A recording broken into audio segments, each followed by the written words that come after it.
నమస్తే, welcome to Leo.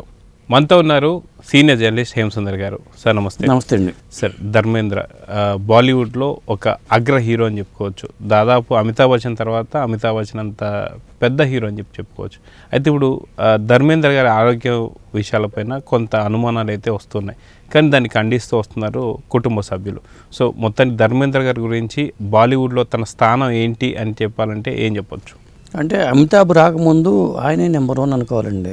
ఎందుకంటే అక్కడ దిలీప్ కుమార్ వీళ్ళందరూ ఉన్నా కానీ దిలీప్ కుమార్ ఇంకా సీనియర్ చెప్పాలంటే, ధర్మేంద్ర కన్నా సీనియర్ దిలీప్ కుమార్, రాజ్ కపూర్ కానీ వీళ్ళందరూ రొమాంటిక్ హీరోస్ కింద లెక్క. ధర్మేంద్ర కూడా రొమాంటిక్ హీరోలో దిలీప్ కుమార్ అన్నా అంట, నీ అంత అందంగా ఉంటే బాగుండేదని దిలీప్ కుమార్ అన్నాడని చెప్తూ ఉంటారు. ఆయన 1935లో పుట్టాడు ధర్మేంద్ర, ఇప్పుడు 89 సంవత్సరాలు. అయినా సరే ఈ మధ్యన మన విజువల్ చూసుకున్నాం, కొద్దిగా కుంటుకుంటూ ఏజ్ రీత్యా వచ్చిన తప్పితే వేరే ఆరోగ్య సమస్యలు అంటూ ఏజ్ రీత్యా వచ్చేవి తప్పితే వేరే ఏమీ లేవు. 89 ఏళ్ళు అంటే ఆయన బాగానే బతికినట్లు లెక్క.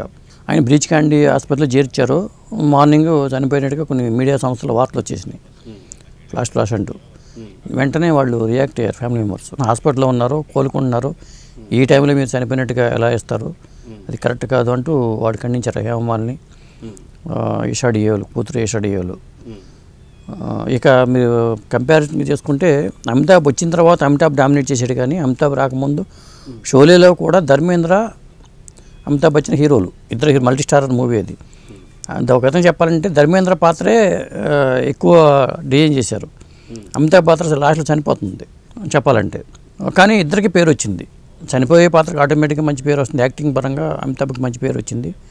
అలాగే ధర్మేంద్ర పక్కన హేమమాలిని బసంతి అనే క్యారెక్టర్ ద్వారా షోలే, ధర్మేంద్ర అనగానే మనకు షోలే గుర్తొస్తుంది, అమితాబ్ అనగానే షోలే గుర్తొస్తుంది, జంజీర్ గుర్తొస్తాయి, అలాగే ధర్మవీర్ అనే సినిమా గుర్తొస్తుంది, అలాగే సీతావర్ గీత, మన గంగామంగా సినిమా లాంటిది సీతావర్ గీత గుర్తొస్తూ ఉంటుంది.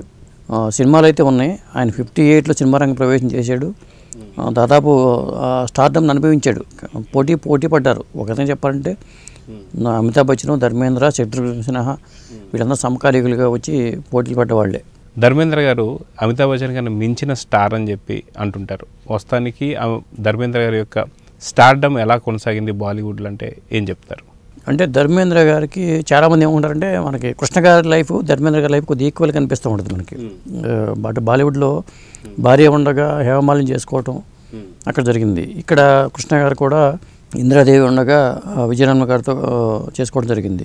కాకపోతే విజయనిర్మల గారికి కృష్ణ గారికి పుట్టిన పిల్లలు లేరు, కానీ ధర్మేంద్రకి హేమమాలికి పుట్టిన పిల్లలు ఉన్నారు, ఈషాడియోలు, అహనాడియోలు. వాళ్ళిద్దరు కూడా సినిమా రంగానికి వచ్చిన వాళ్ళే. ఇక సన్నీ డియోలు, బాబీ డియోలు మాత్రం హీరోలుగా ముందు సన్నీ డియోలు రావడం, ఆ తర్వాత బాబీ డియోలు రావడం జరిగింది. వాళ్ళు ఫస్ట్ భార్య ప్రకాష్ కౌర్కి పుట్టిన వాళ్ళుగా చెప్పాలి. అక్కడ నలుగురు, ఇక్కడ ఇద్దరు, అంటే అజిత, విజేత ఇద్దరు పిల్లలు ఉన్నారంట ఫస్ట్ భార్యకి, ఇద్దరు కొడుకులు, ఇద్దరు కూతుళ్ళు. ఇక హేమమాలినికి ఇద్దరు కూతుళ్ళు. మొత్తానికి అందరికీ సినిమా రంగం సంబంధాలు ఉన్నాయి, కానీ ఫస్ట్ భార్యకి పుట్టిన వాడు కొడుకులు మాత్రమే సినిమా రంగానికి వచ్చారు. అజిత, విజేత ఎవరు సినిమాకి రాలా.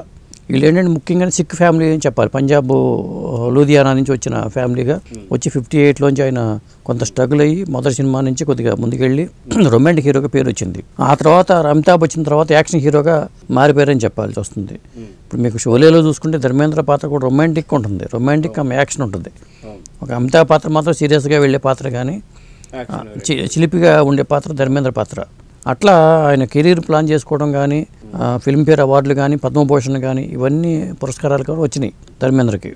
అంటే ఒకటండి, ప్రతి మరణం విషయంలో క్లినికలీ డెత్ అంటారు కొద్దిగా, ఎందుకంటే అఫీషియల్గా ధృవీకరించిన తర్వాత అనౌన్స్ చేయాలి.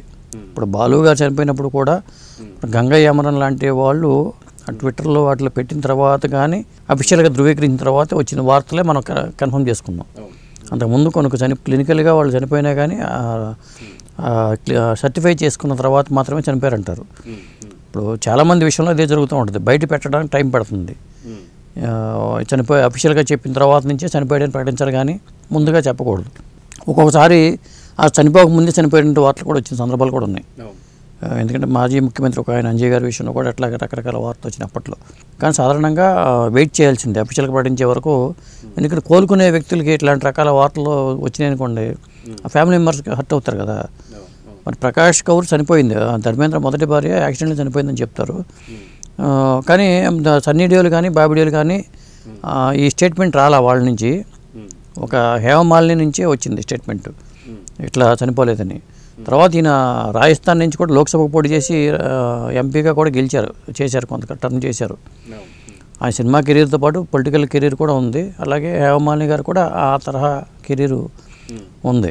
ఇది శారద గారి గురించి కూడా ఇలాంటి వార్తలు వస్తే నేను ఆవిడ పెట్టింది, చంద్రమోహన్ గారు విషయంలోనూ వాళ్ళు పెట్టారు. అది తొందరపడి ఒక కోయిల ముందే కూసింది అన్నట్టుగా.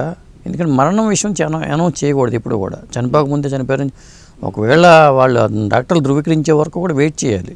మనం ముందు ఇచ్చేసాం, ఫ్లాష్ అంటూ ఇచ్చేసాం, స్కోర్ చేద్దాం అనుకుంటే అది ఇబ్బందికర పరిస్థితి. వయసు రీత్యా ఆయన ఇవాళ రేపు ఒకరోజు వెనక ముందు అవుతుంది అది. కానీ అప్పుడు అఫీషియల్గా వచ్చే వరకు కూడా వెయిట్ చేయాలండి. చేయకుండా ఇట్లా అనౌన్స్ చేయకూడదు.